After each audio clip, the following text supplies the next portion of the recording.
Hello student, good afternoon. Today discussion of 12th pass out student. ये discussion रहेगा 12th pass out student के लिए। क्या रहता है 12th के बाद बच्चे भटक जाते हैं, पता नहीं क्या करें क्या नहीं करें। तो यहाँ पर एक बहुत ही बेस्ट अपॉर्चुनिटी आपके लिए, तुरंत सरकारी नौकरी या जल्द ही सरकारी नौकरी प्राप्त करने का आपके लिए बहुत अच्छा अवसर है।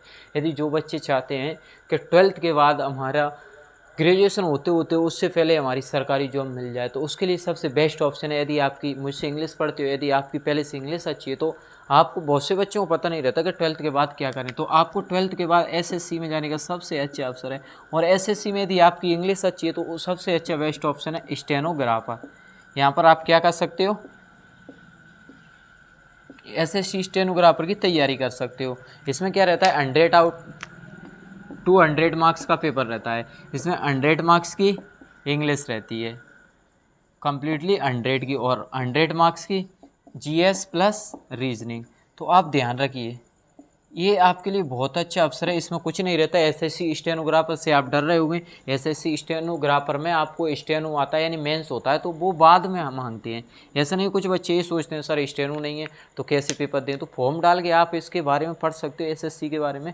मैंने भी कुछ चीज़ें कराई हैं, आप मेरे यूट्यूब चैनल पर। ग्रामर सेम रहती है, थोड़ा सा लेवल अप एंड डाउन रहता है। तो आप जो मैं वीडियो प्रोवाइड कर रहा हूँ ग्रामर की, ये आपके बेसिक को क्लियर करने के लिए बहुत इंपॉर्टेंट है। यदि आप चाहते हो ऑफलाइन पढ़ना है यहाँ पर एसएससी स्टेनोग्राफर का, तो बैच इज रनिंग।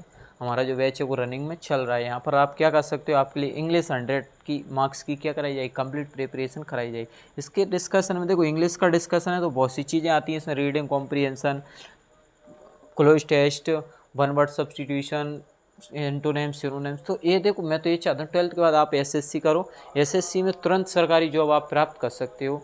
तो ये, और इसमें देखो एसएससी में पहली जॉब तो यही है आपके लिए स्टेनोग्राफर। इससे आप स्टेनोग्राफर बनते हो, और स्टेनो बाद में मांगी जाती है। तो इस चीज़ का ध्यान रखें, पेपर दे सकते हो, तैयारी कर सकते हो। 100 मार्क्स की इंग्लिश, 100 का GS plus reasoning, total out of होते हैं 200 मार्क्स। तो ये अच्छा। इसी में एक और है एमटीएस, सीजीएल, सीएचएसएल। ये जॉब नहीं, लेकिन जो ग्रेजुएशन के बाद एग्ज़ाम होता है वो है सीजीएल, सीजीएल, जिसका पेपर होता है आपके ग्रेजुएशन कंप्लीट हो जाती है, उसके बाद आप ये पेपर दे सकते हो। ये बहुत अच्छी जॉब है, ये भी एसएससी के।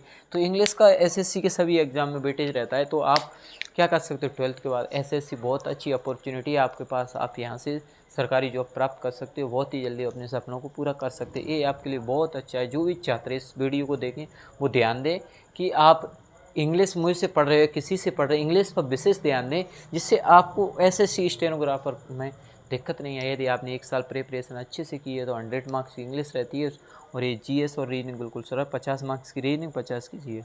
तो जो बच्चे ध्यान दें, जो इनको सरकारी जॉब चाहिए 12th के बाद, वो इंग्लिश को पढ़ें। आप 7th 8th 9th 10th class में ऐसा ना सोचिए कि इंग्लिश काम नहीं, ग्रामर को बहुत अच्छे से पढ़ें, जिससे आगे काम आए। क्योंकि आगे क्या आती है 12th के बाद, ग्रामर ही काम आती है, ये चीज़ें नहीं आती क्वेश्चन आंसर करो। बस रीडिंग कॉम्प्रीहेंशन काम आता है, वो हमारी किस चीज़ पर बेस्ड है, ग्रामर पर। तो ध्यान दीजिए, ये चीज़ें आपके लिए देखो बहुत अच्छी अपॉर्चुनिटी है। आप क्या कर सकते हो, एसएससी कर सकते हो। आगे देखिए, आज मैं कुछ कॉम्पिटिटिव एग्जाम के लिए एसएससी स्टेनोग्राफर की, देखो एसएससी स्टेनोग्राफर। यदि आपने टेंस पढ़े हो तो यहाँ से 1 नंबर फिक्स है आपके लिए, हर एग्ज़ाम में आता है। ज़्यादातर किसी में नहीं आता हो, लेकिन ज़्यादातर एग्ज़ाम में आती है।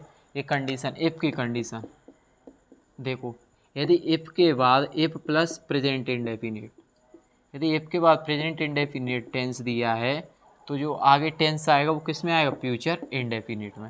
यहाँ से 1 नंबर फिक्स है फ्यूचर इंडेफिनिट में।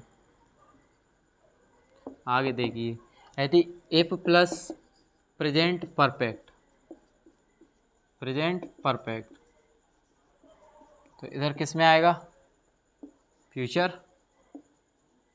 परफेक्ट।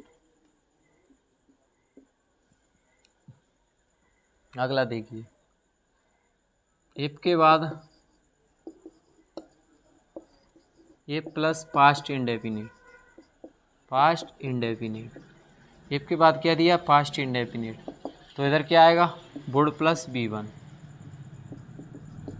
यदि इधर दिया है fourth condition, if plus past perfect, तो इधर क्या आएगा, वुड ए प्लस V3, एक कंडीशन आपको ध्यान रखनी, इनको एक्सप्लेन आपको करना है, देखना है। अभी मैं एक्सप्लेन नहीं करूँ, सिर्फ बताऊँ। अगली कंडीशन लास्ट, इफ प्लस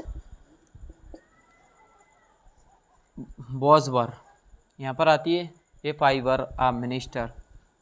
देखो यहाँ पर रहेगी वर, इफ के साथ वर प्लस ऑब्जेक्ट, ये हो गई। उसके इसको इमेजिनरी सेंटेंस बोलते हैं, तो इधर क्या आएगा, तो subject plus could plus V1। देखिए यहाँ से एक नंबर फिक्स है, दो सेंटेंस दिए हैं, यदि इधर वाली कंडीशन दी है तो इधर वाली फॉलो होंगी। तो ये तो इफ़ के बाद ही आती है कंडीशन, तो यहाँ से आपको 1 मार्क्स क्लियर हो जाएगा, ठीक है। तो एक मार्क्स से यानी बूंद बूंद से घड़ा भरता है, ऐसा नहीं है। तो ये बहुत इंपॉर्टेंट है, टेंस पढ़े तो आपको ये कंडीशन आ जाएंगी, ईजिली आ जाएंगी। आई होप समझ में आया होगा। थैंक यू सो मच, फिर मिलते हैं अगली क्लास में।